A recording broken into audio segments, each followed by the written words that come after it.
Wurtz reaction, two alkyl halides are react with sodium metal in presence of dry ether solution to form a higher alkane. Wurtz reaction में दो alkyl halides और sodium metal solvent dry ether की presence में react करके alkanes बनाते हैं। जैसे इस रिएक्शन में मिथाइल क्लोराइड के दो मॉलिक्यूल्स दो सोडियम मेटल के साथ रिएक्ट करके ड्राई ईथर की प्रेजेंस में इथेन बनाते हैं।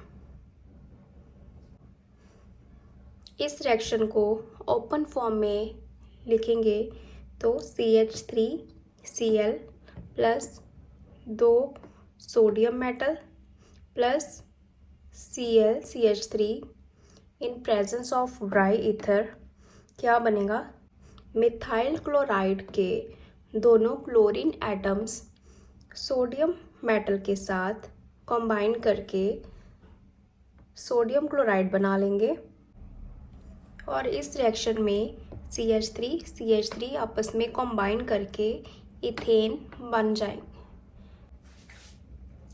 अगर आप एक कार्बन वाला एल्काइल हलाइड लेते हो तो प्रोडक्ट में दो कार्बन्स वाला एल्केन बनेगा। फॉर एग्जाम्पल अभी जो आपको एग्जाम्पल बताई मिथाइल क्लोराइड से इथेन बनेगा, क्योंकि मिथाइल कार्बन में एक कार्बन होता है और इथेन में दो कार्बन्स होते हैं। इथाइल क्लोराइड से ब्यूटेन बनेगा, एक कार्बन से दो कार्बन वाला प्रोडक्ट, दो कार्बन से चार और चार कार्बन से 8 कार्बन्स का प्रोडक्ट बनेगा। सो वुड्स रिएक्शन में दो एल्काइल हलाइड्स सोडियम और ड्राई ईथर की प्रेजेंस में हायर एल्केन्स बनाते हैं। वुड्स रिएक्शन को कपलिंग रिएक्शन भी बोला जाता है। वुड्स रिएक्शन में सॉल्वेंट ड्राई ईथर लिया जाता है, क्योंकि अगर हम मॉइस्ट ईथर लेते हैं तो सोडियम उस मॉइस्ट ईथर के साथ रिएक्ट कर जाएगा, क्योंकि हमें पता है कि जो सोडियम मेटल होता है अगर वो वाटर के कांटेक्ट में आ जाता है तो बहुत बड़ा एक्सप्लोजन हो सकता है। सोडियम वाटर की तरफ बहुत ज़्यादा रिएक्टिव होते हैं, इसलिए इस रिएक्शन में ड्राई ईथर ही यूज़ किया जाता है। In Wurtz reaction, as we all know that two molecules of alkyl halide and two molecules of sodium react together in presence of dry ether to form alkane. आइए देखते हैं free radical mechanism से would reaction कैसे होती है। First step में sodium ionise होता है, सोडियम कन्वर्ट हो जाता है Na पॉजिटिव में और एक इलेक्ट्रॉन में। देखिए सोडियम का एटॉमिक नंबर होता है 11 और इसकी इलेक्ट्रॉनिक कॉन्फ़िगरेशन ये होती है। इसकी लास्ट शेल में एक इलेक्ट्रॉन होता है। जब हम इस सोडियम का आयोनाइज करेंगे तो ये इलेक्ट्रॉन बाहर चला जाएगा और यहाँ पे Na पॉजिटिव बचेगा। सो इस तरह से सोडियम का आयनाइजेशन हो जाता है। सो नेक्स्ट स्टेप में Rx का X नेगेटिव और R पॉजिटिव बन जाएगा। देखिए कैसे, जैसे आपको पता है R यानी कि हमने कोई भी एल्काइल ग्रुप लिया हुआ है। एल्काइल ग्रुप में कार्बन का एटॉमिक नंबर होता है 6 और हमें पता है कि कार्बन की लास्ट शेल में 4 इलेक्ट्रॉन्स होते हैं, जैसे 1 2 3 4। अब आपको पता है कि कोई भी जो हैलोजन एटम होता है, जैसे कि यहाँ पे हमने क्लोरीन यूज़ किया है, तो ये क्लोरीन ज़्यादा इलेक्ट्रोनेगेटिव होने की वजह से ये इलेक्ट्रॉन्स को अपनी तरफ खींच लेगा। और आपको पता है कि जो भी एटम इलेक्ट्रॉन्स को अपनी तरफ खींचता है उस पे नेगेटिव चार्ज आ जाता है और जो इलेक्ट्रॉन्स अपने दे देता है उसके ऊपर पॉजिटिव चार्ज आ जाता है।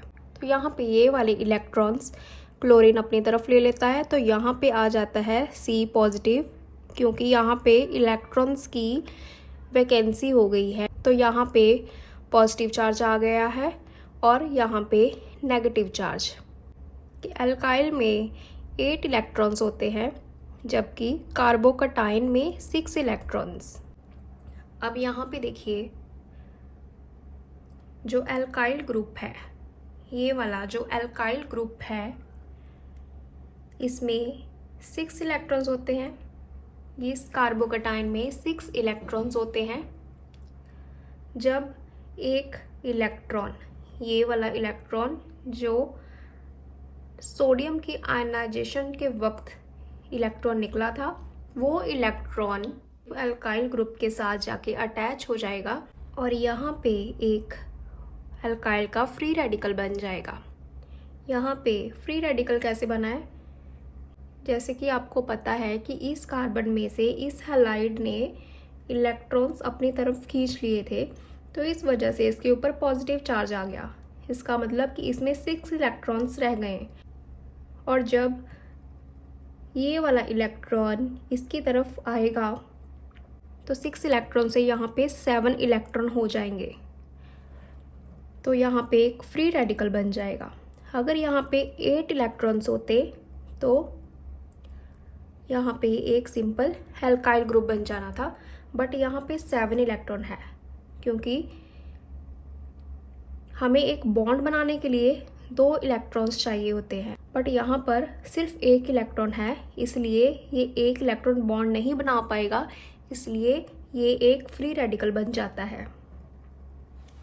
अब नेक्स्ट स्टेप में ये फ्री रेडिकल दूसरे फ्री रेडिकल के साथ कंबाइन करके यहाँ पे एल्केन फॉर्म कर देता है, जो कि वुड्स रिएक्शन का प्रोडक्ट होता है।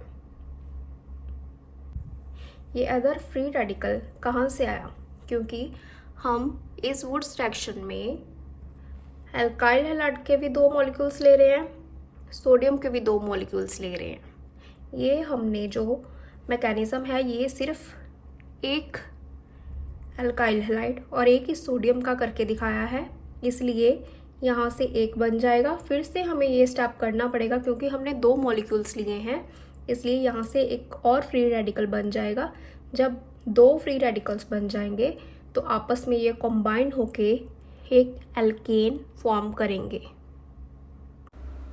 इस रिएक्शन को हम फ्री रेडिकल मैकेनिज़्म से करते हैं। सबसे पहले 2 सोडियम है, इनका आयनाइजेशन हो जाएगा, तो क्या फॉर्म होगा?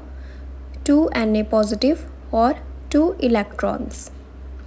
नेक्स्ट स्टेप में CH3Cl है, तो जो क्लोरीन है वो इलेक्ट्रॉन नेगेटिव होने के कारण इलेक्ट्रॉन्स अपनी तरफ खींच लेगा और क्या फॉर्म हो जाएगा? 2 मॉलिक्यूल्स ऑफ CH3 पॉजिटिव और 2 Cl नेगेटिव।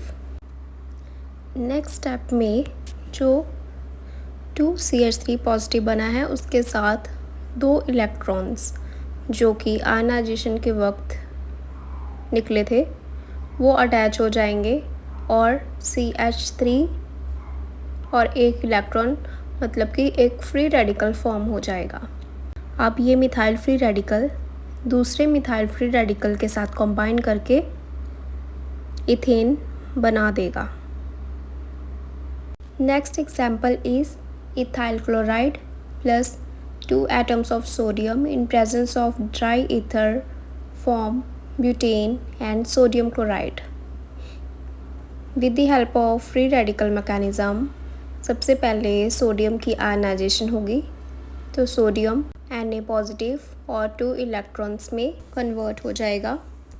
फिर C2H5Cl मतलब ethyl chloride C2H5 positive plus 2LCl negative में कन्वर्ट हो जाएगा। फिर ये 2 molecules of C2H5 positive 2 electrons के साथ कंबाइन करके C2H5 फ्री रेडिकल बना लेंगे। फिर ये फ्री रेडिकल्स आपस में कंबाइन करके C4H10 ब्यूटेन बना लेंगे।